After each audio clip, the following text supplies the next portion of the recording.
आइए दोस्तों, पुनः आपका स्वागत है।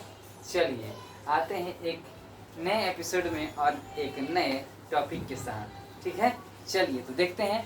ज़्यादा आपका टाइम विलम्ब ना करते हुए देखिए, हमारा है आज का मगध साम्राज्य। ठीक है, और एंशिएंट हिस्ट्री में मगध साम्राज्य पढ़े बिना एंशिएंट पढ़ना बिल्कुल अधूरा लगता है। ठीक है, चलिए ध्यान देते हैं।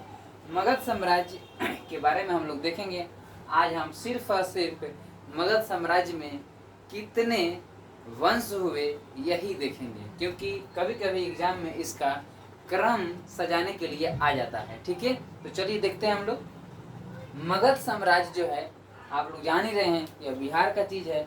ठीक है ना, चलिए ध्यान देंगे। तो मगध साम्राज्य में पहले जो वंश आता है वो है बृहद्रथ वंश। और ये जो बृहद्रथ वंश है ये आपको महाभारत में भी देखने को मिलता है। ठीक है, तो बृहद्रथ वंश जो है इसके संस्थापक जो हैं बृहद्रथ ही थे।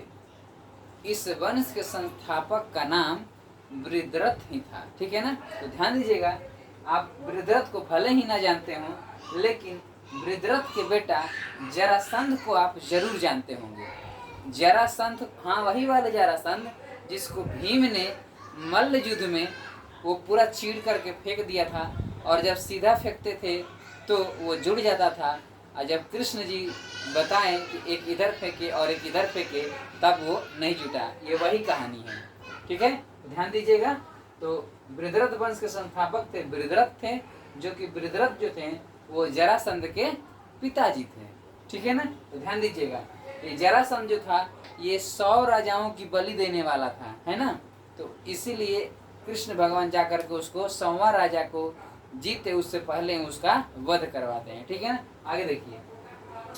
इस वंश में 10 राजा हुए, बृहद्रथ वंश में 10 राजा हुए, और इस वंश का सबसे प्रतापी जो राजा था वो जरासंध ही था। आप लोग भी जानते होंगे उसको। ठीक है ना, तो जरासंध क्या किया था, मगध साम्राज्य में जरासंध जो है वो बृहद्रथ वंश का सबसे प्रतापी राजा है बृहद्रथ वंश का। ठीक है ना, तो यह अपनी राजधानी कहाँ रखता है, तो अपनी राजधानी राजगिरी में रखता है। कहाँ रखता है, राजगिरी में रखता है।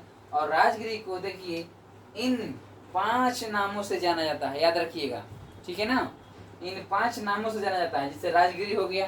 ठीक है, उसके बाद कुशाग्रपुर हो गया, उसके बाद गिरिब्रज हो गया, उसके बाद बारहद्रथपुर हो गया, बारहद्रथपुर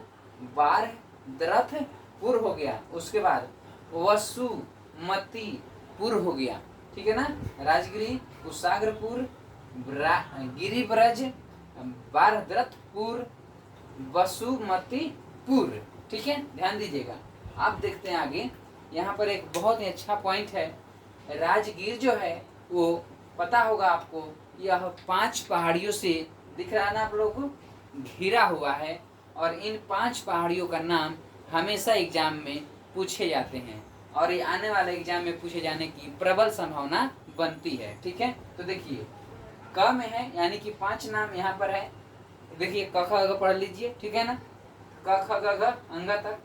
रत्नागिरी, उदयगिरी, सोनगिरी, विपुलगिरी, वैभवगिरी। ठीक है ना, तो रत्नागिरी, उदयगिरी, सोनगिरी, विपुलगिरी और वैभवगिरी। तो ध्यान रखिएगा, ये जो है एग्जाम में हमेशा आता है। रत्नागिरी, उदयगिरी, सोनगिरी, विपुलगिरी, वैभवगिरी। ठीक है, ध्यान दीजिएगा। अब हम इस बृहद्रथ वंश के बाद आगे जो आने वाले वंश हैं उसको और उसके संस्थापक को देखेंगे। ठीक है ना, ये वीडियो लंबा नहीं होगा, बस यहीं तक होगा। ठीक है, चलिए आगे बढ़ते हैं। बृहद्रथ वंश के बाद आता है आपका हर्यक वंश, और हर्यक वंश के जो संस्थापक हैं वो हैं बिंबिसार हैं। ठीक है ना, अब देखिए हर्यक वंश के बाद आता है शिशुनाग वंश। ठीक है, और शिशुनाग वंश के जो संस्थापक हैं, यहाँ संस्थापक लिखा हुआ है, सब संस्थापक नीचे हैं। संस्थापक जो है वो काशी के गवर्नर रहता है, और उसका नाम है शिशुनाग। काशी के गवर्नर कौन है, उनका नाम है शिशुनाग। ठीक है, अब देखिए 4 नंबर पे आते हैं हम लोग। ठीक है, तो ये है नंद वंश। है ना, नंद वंश, इसके संस्थापक हैं महापदम नंद। ये बहुत ही मशहूर नाम है, ठीक है ना, महापदम नंद। इसी में आएगा धनानंद, ठीक है ना। 5 नंबर में आएंगे मौर्य वंश। चंद्रगुप्त मौर्य का नाम सबको पता है, ठीक है। मौर्य वंश, चंद्रगुप्त मौर्य, ठीक है, चंद्रगुप्त मौर्य है, ठीक है ना, चंद्रगुप्त मौर्य है ना। और उसके गुरु एक हैं, वो हैं चाणक्य, है ना, कौटिल्य या विष्णुगुप्त, जिनको नाम से जाना जाता है, ठीक है ना, 3 नाम, ठीक है। अब देखिए 6 नंबर में आइए शुंग वंश।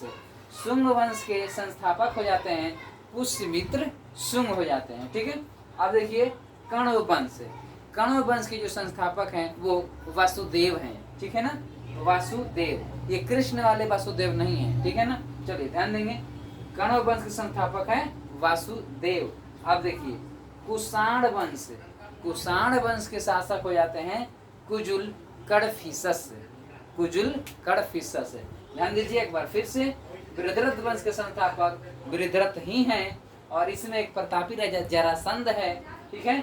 और राजधानी जो राजगीर है उसकी नाम देख लीजिए, 5 नाम है, राजगिरी, कुशाग्रपुर, गिरिब्रज, बृहदत्तपुर, है ना, वसुमतीपुर। अब ये देखिए 5 पहाड़ियों से घिरा जो राजगीर है, रत्नागिरी, उदयगिरी, सोनगिरी, विपुलगिरी और वैभवगिरी, ठीक है। अब देखिए हरेक वंश के संस्थापक बिंबिसार। शिशुनाग वंश संस्थापक काशी के गवर्नर थे शिशुनाग। नंद वंश का महापदम नंद, मौर्य वंश का चंद्रगुप्त मौर्य, शुंग वंश का पुष्यमित्र शुंग, और कण्व वंश का वसुदेव, और कुषाण वंश का कुजुल कडफिसस, ठीक है। तो आज के लिए इतना ही, मिलते हैं हम अगले एपिसोड में और एक नए टॉपिक के साथ, ठीक है। तब तक के लिए अपना ख्याल रखिए, धन्यवाद।